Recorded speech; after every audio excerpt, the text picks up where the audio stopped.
It's time to dish on all things Kentucky Derby. We are just 5.5 weeks away from the first Saturday in May, what I consider to be the greatest race in the world, but regardless of where you rank it, easily one of the best here in the United States, and with one of the best handicappers who I saw was a 25-1 winner last week. It was a 25-1 winner last week. Don't even remember who the jockey. I got lucky on that one. It was a horse won by 4 lengths. I'll take it. Yep, you need a little luck when they pay $50. It's the Paddock Prince, David Levitch, here to talk some Derby. Got 2 big preps this coming weekend, 2 big preps last weekend. And David, before I bring on your top 10, I want to know if, like me, I did not have a single horse in the trifecta of either race last week who was in my top 20 before last week anyway. Fill me in. What was last weekend? The Louisiana. Yeah, I wasn't close enough. Flying Mohawk, Maximum Poster and then did not. Tistastic, Chunk of Gold, and Instant Replay.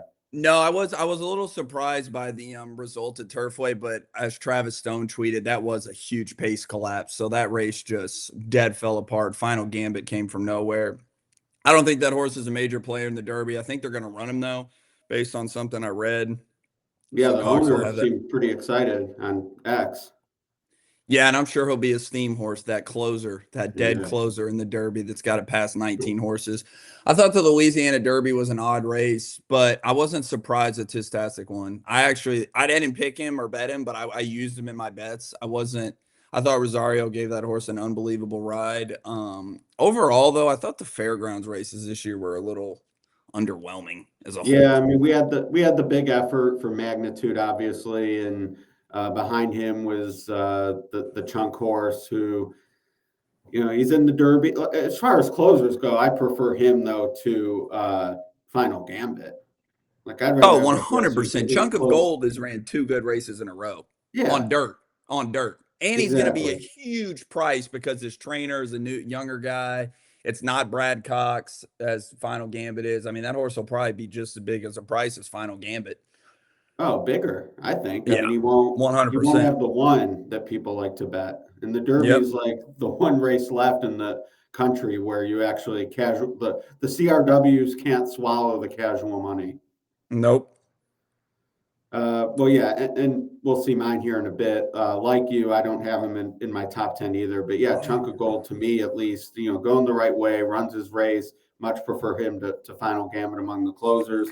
But you and I, pretty similar. I think we'd have to box our top 3. But I'm really interested not having to see Bonds anywhere. We're pretty similar, and hard to argue that journalism isn't. I have him second, but only because I'm respecting the champ. But no qualms with him on top. But I don't know if Barnes is going too well right now. He's been outworked 2 weeks in a row. He's off my Derby list. They didn't send him to Arkansas, which we'll talk about that race in a minute. The horse I'm most interested on my list, I'm very interested to see Captain Cook in the Wood Memorial. I know the Wood Memorial has just an atrocious Derby record, but I think that horse is really good, to be honest. And everybody's kind of forgot about him a little bit because he skipped the Gotham and he dominated the Withers. I'm interested to see how he runs in the Wood Memorial next weekend. But, I mean, Cole Battle and Sandman will battle it out in the Arkansas Derby this weekend. It's kind of an either-or for me. Whichever one gets a better trip, I could have flip-flopped those. River Thames is still interesting. You got Tistastic. Chancer McPatrick's running in the Bluegrass. And then Disruptor in the Florida Derby this weekend might upset Sovereignty, who does not have his jockey, which makes that a little interesting, to say the least, from the outside post. Yeah, outside post. He is, we'll bring up my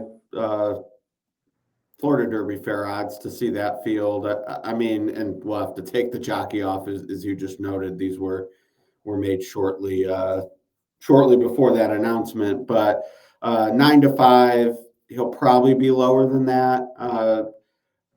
Disruptor, Madacat Road, and Tappan Street, and then I guess Neoquist. They're all sort of the second tier. It's a competitive race. You have Disruptor you have Sovereignty, second? And then Disruptor. Yes. 10. So it seems like are you going to pick Disruptor just because he's going to be such a better price? Well, I was between Disruptor and Sovereignty in this race, and without Junior Alvarado, I mean, I don't know who's going to ride that horse. I mean, I know Frankie Dettori's available, maybe Mike Smith or somebody like that will ship in. I don't know who's going to ride that horse. I'll probably bet Disruptor because he's going to be a better price. I don't like Madacat Road at all in this race. I don't like him at all. Tappan Street bothers me in terms of getting the distance. He has all sprint pedigree for the most part. So I kind of landed on Disruptor just based on the value I'll get. There's one other horse in this race I want to mention. I was a little interested in the 6 horse Jimmy's Daily. He might get the right kind of trip from that mid pack. And this pace gets hot. He's a horse that could, I don't know if he's going to win, but I think he could definitely fill out an exact at a huge price. To see you have him at 29-1. So I think he was interesting, the 6 horse. Yeah, I felt the same about Enter the Dragon, actually, which Dougie Sal beat me to it on X. But the lone dirt try was, kind of a whatever, because he had problem at the start and had to rush up, and that never works. Uh, the stakes tries, he's been beaten, but at least he's come with some run, and the numbers aren't that far out of it.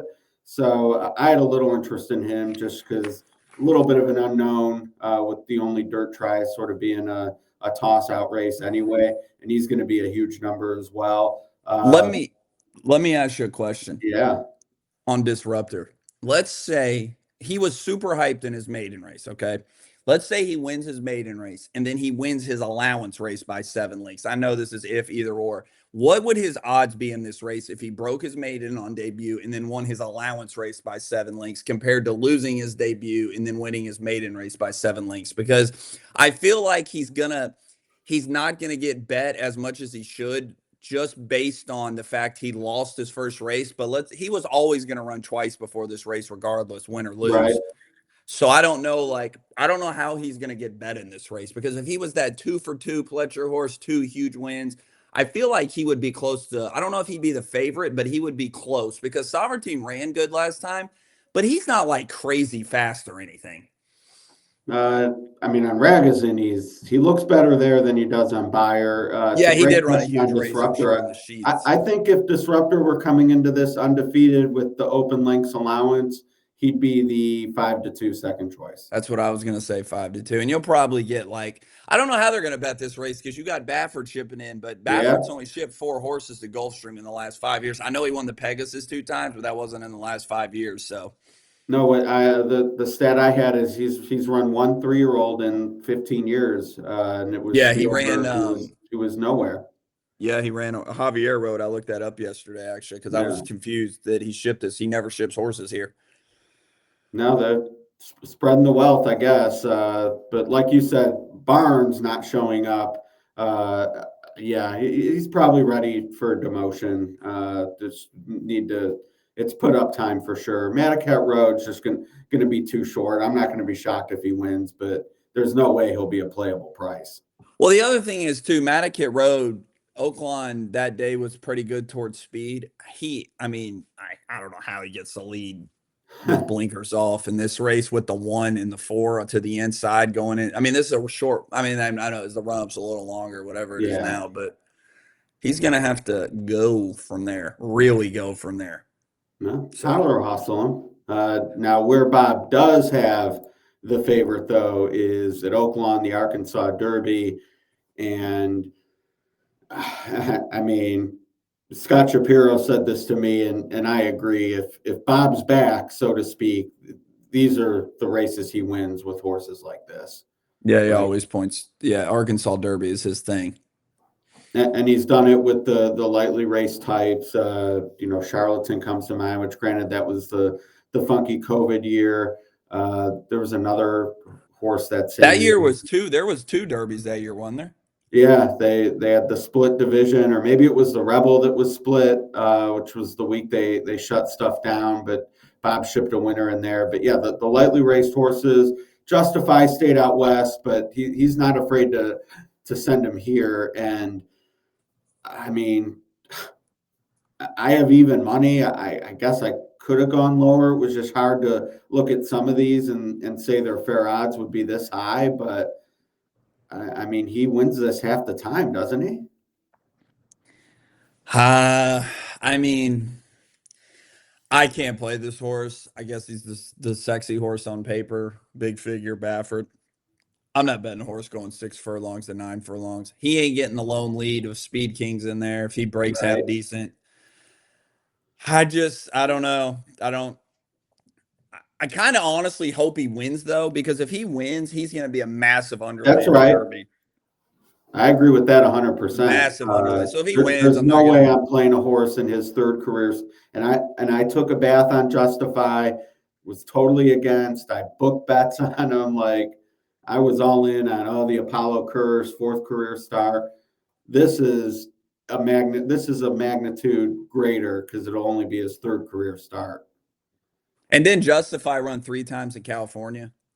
Uh that's right. Yeah. So this horse is going from Oakland back to California, back to Kentucky in about I mean that's a lot, but Yeah. it's Baffert. Implies I think private though. Sandman. I hate Sandman in the Derby because he's a tappet, but Sandman in this race with Jose Ortiz, I think he gets a little interesting. Not that his previous rider did anything wrong, but he might get a little overlooked in here in terms of I still think he'll probably be a little lower than Coal Battle because everybody's going to look at Sandman. He's always been that horse that everybody thinks, he had the bad trip two back. He's Right. getting a jockey switch. I think he's a little more interesting than Coal Battle in this race. No disrespect to Coal Battle. He's a really good horse. But I think in this race, from a betting perspective, you have to bet Sandman every day of the week in Coal Battle over Cornucopian. And if he wins, and you bet against him in the Derby again. Right. I thought Publisher too. I know he's a maiden, but Asmussen's been he's been a little warm lately, so he's getting blinkers on. Pratt rides back. I thought he could fill out an exact or try or something. Yeah, no, there's options. I think from looking at the multi-race wagers, which the fantasy precedes this race, they wrote a couple of overnight stakes to be part of the all stakes action.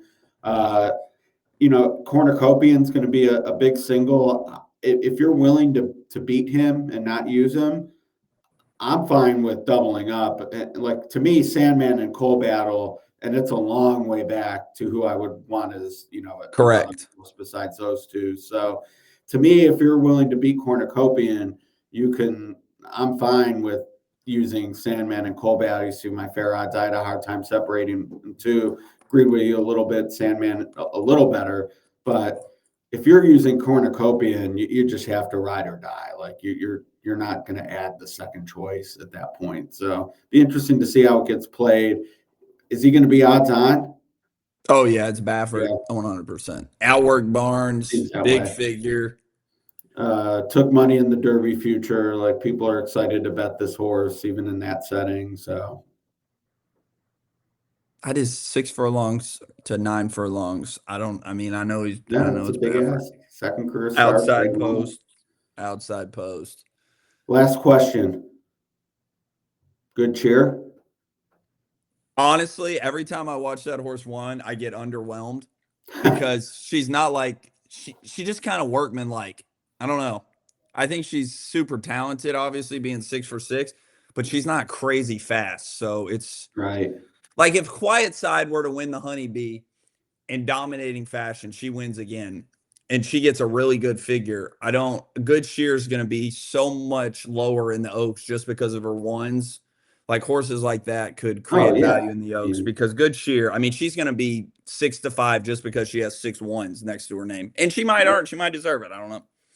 I think we're used to seeing too, like at this stage in their career, fillies with that stringing the wins together undefeated. They're usually front end types or just faster. She's a grinder. Yeah.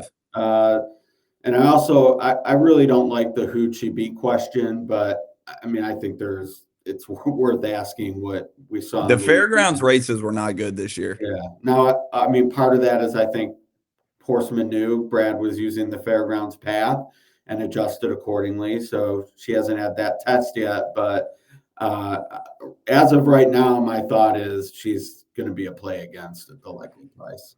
Probably. The other thing she has going in her favor too is like she wants distance, so she's gonna want the 9 furlongs. Yeah, she's really gonna want the distance in like the Alabama. Like she looks like a horse that the longer they go, the better. So getting 9 furlongs in the Oaks, she could be tough, but she's even money, isn't she? 6 to 5. Oh yeah. Yeah. I mean, to be fair, no disrespect to the Phillies, we got time, but they haven't been they haven't been overwhelming anybody. No, I agree. But yeah, hopefully they Bluegrass, get 13 to Facer, and there's an alternative at a nice price. we also have the race. What's the race at Keeneland? Just left my brain next weekend. The Ashland? The Ashland, yeah. Cox's other filly, Muhima, I think is her name, Right. the gray filly. Yeah, I think she's running in there. Underwhelming effort last time, though. By the way, if we're going to talk about the Oaks real quick, the Gulfstream Park Oaks, 5G, the Weaver horse that Quiet Side beat last time, I think that horse is good. 5G? 5G is her name, I think. She lost the Quiet Side, but she had that far outside post, and they gunned her to the lead, and she got run down. I think that horse is good. She's got to face like 7 Saffies in that race, but I think she can beat them all. There you go. A little lanyard from the Paddock Prince. So what, Oaklawn and Gulfstream this weekend? Oaklawn and Gulfstream. I'm actually going to the Florida Derby, so I heard. I'll be there. Credentialed media. Yeah, I need to go take pictures of all the horses in the paddock. Yeah, maybe get a bath shot after the race. I don't know if I want to go out on the track. I don't know if I want to do that. I don't want to get my shoes dirty. I'll probably wear some nice white shoes. I don't want to do that. Get someone to carry you like Jack Harlow at Derby. I don't think I have that. Maybe my dad will do it. Maybe. I don't think I have that pull to get to carry me. All right. Well, appreciate the time and the insight. Let's one last look at the top 10 as we will fade to black after that. But we're all looking forward to seeing Journalism and Citizen Bull next week in the Santa Anita Derby, Captain Cook and the Wood, Keeneland Opens. Who's highest on your list in the Bluegrass? River Thames and Chancer? Yes, River Thames and Chancer. I don't like East Avenue at all. I don't care if he wins. I'm not playing him. Seen enough. I've seen enough. I've seen this story too with like Chad Brown. Like he always points his best horse to the Bluegrass. They always get the trip. I'm going to probably use him and River Thames. I don't know who else is going, but I just know I'm not in on East Avenue. I'm going to use River Thames and Chancer. That's why I put him 7-8, depending on who I like in that race. Those are my 2 horses going into that race. No, makes sense to me for sure. Yeah, I'm eager to see who shows up. Could be, I'm sure it seems like Asmussen has some wild cards left to play, but Cox have any left? Patch? I think Patch is done. Patch is ripped off. Yeah. All right. The Patch with one eye was better than Patch Adams. That was a phenomenon for sure. All right, Prince. Appreciate the time as always. Thank you for having me. All right. Paddock Prince picks.horseracing.nation.com. Good luck, everybody.